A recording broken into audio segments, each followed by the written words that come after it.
Hey guys, welcome back to another video from Father and Son Investing.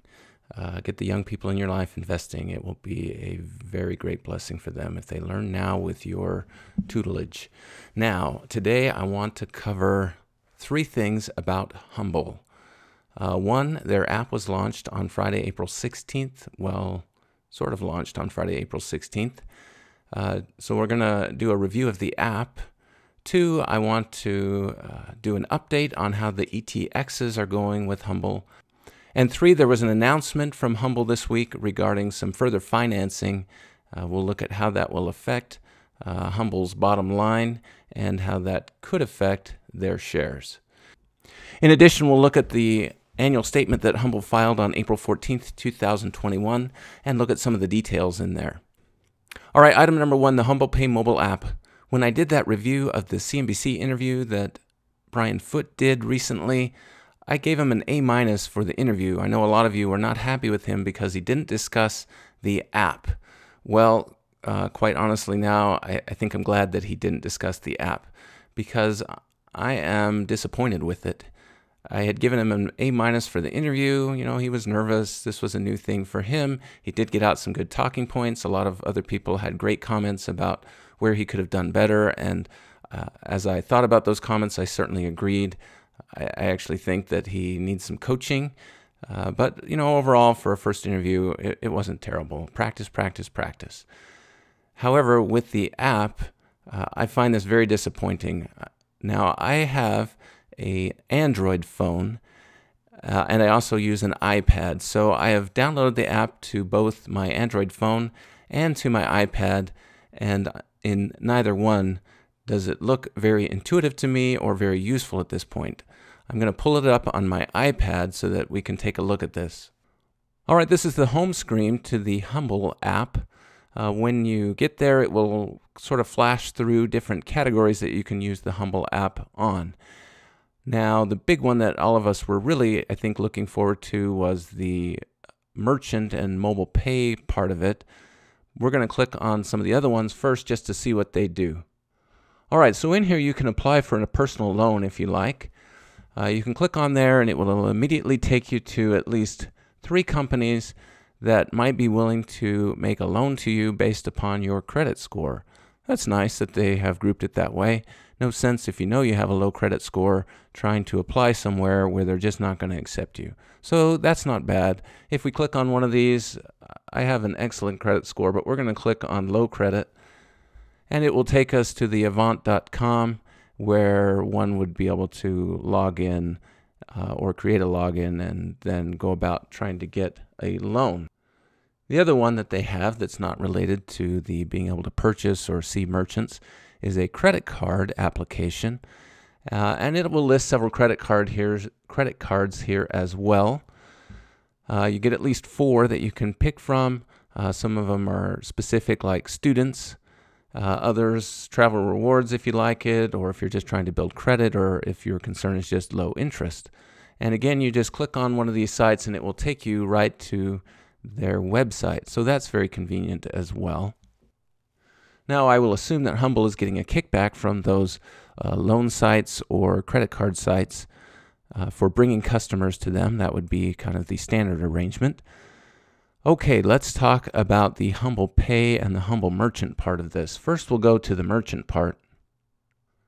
So the HUMBL Merchant part where it says discover how to become a HUMBL merchant, you would click in here, you would type your merchant name and the business type, etc. You're going to give a bunch of information, and you would create a merchant profile.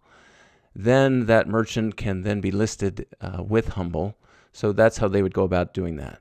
All right, here's the big part then that we really want to cover, and that is being able to find a merchant, buy something, and pay for it. So that would be on this page right here.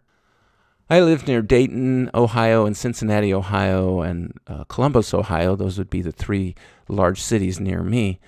When you widen out the screen to be able to see what's near you, it lists these little flags with just the initials of a company. This is not very intuitive, I think.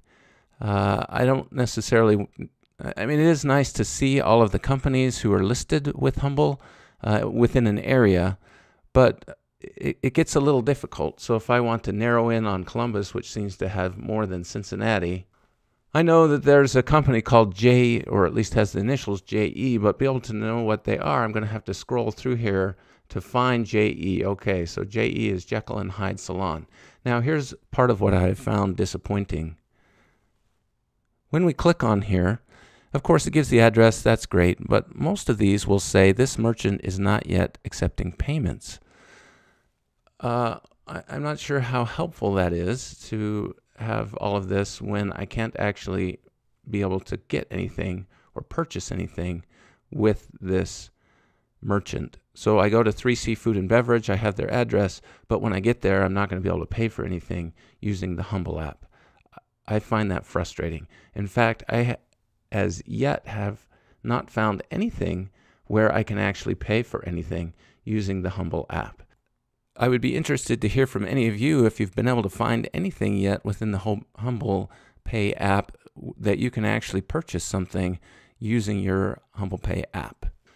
Now here is another interesting and frustrating thing that I have found in the app. I've widened out my map so that I can try to see something that's relatively near me. There's something in Lebanon, Ohio. If I click on that, which is Gold Mine Vintage.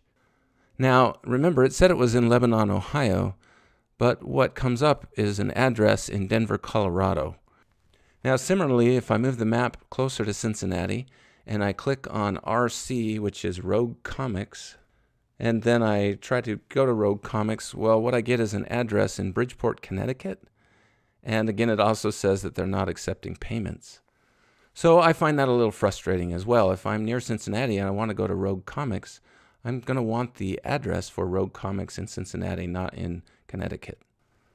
All right, that's enough of the review. If I was going to rate this, right now I'm looking at a D. I'm sure that it's going to make some improvements. I'm sure that over time they are going to have actual merchants that you can pay with, but right now it's an exercise in frustration. Now the rollout of it was a little slow as well. They were going to go at 2 p.m. Pacific time and 5 p.m. Eastern time in the United States. They were not available at that time. Anyone who was searching for the app at those times was getting to see a lot of other apps that were quite surprising, actually. Now, let's move on to the ETXs. I think this part is going very well. I would give them A minus. I'm not sure what else I would expect from them, but I'm sure some of you out there could have some comments, so let me know what else you're expecting from how your ETXs are going. I, however, have been quite pleased. Honestly, it has been set it and forget it for me. I haven't looked at this in the past couple of weeks. The last time I looked at it, I was in the negative, and then I was pleasantly surprised when I logged in yesterday to see that my Block 3 was up 16% from when I purchased it, and my Block 5 is up 17.2% from when I purchased it. It doesn't give you any more details in here about what's happening other than your gains or losses. All right, item number 3. This one has not been as well publicized. You would have had to been paying attention to some of the HUMBL news. In fact, it's not even on their press release on their website for investors. But on the 14th of April of this year, HUMBL agreed to some financing arrangements with Brighton Capital Partners. Now, what was this? There are two parts to this financing. The first part is a promissory note between HUMBL and Brighton Capital Partners. It is for $3 million in cash, and it is a convertible promissory note. Now, whenever you see the word convertible, just know that that means that this can be converted into equity, into stock. That's anytime you see that when we're dealing with this investments, we're talking about converting something into stock. So what are the terms of this promissory note? It says, in exchange for $3 million in cash, HUMBL issued to Brighton Capital a $3.3 million convertible promissory note. The note bears interest at 10% per year and is convertible at Brighton Capital's election at a fixed price of $3.15 per share. So if Brighton Capital wants to convert this, no matter what the share price is, they get to purchase it at $3.15. If this goes up to $10 or $20, they're going to get it at $3.15. That is a killing for them. If the share price goes way down, they don't have to convert it. They can just take the payment. So overall for Brighton, this is a pretty good deal. Now this is called a bridge loan because it bridges HUMBL financially until they can get $50 million in equity financing agreement. And that is the second part of this deal with Brighton Capital. It says Brighton Capital have executed an equity financing agreement in which Brighton Capital has agreed to purchase up to 50 million shares of HUMBL common stock. The right to cause Brighton Capital to purchase these shares is solely at HUMBL's discretion.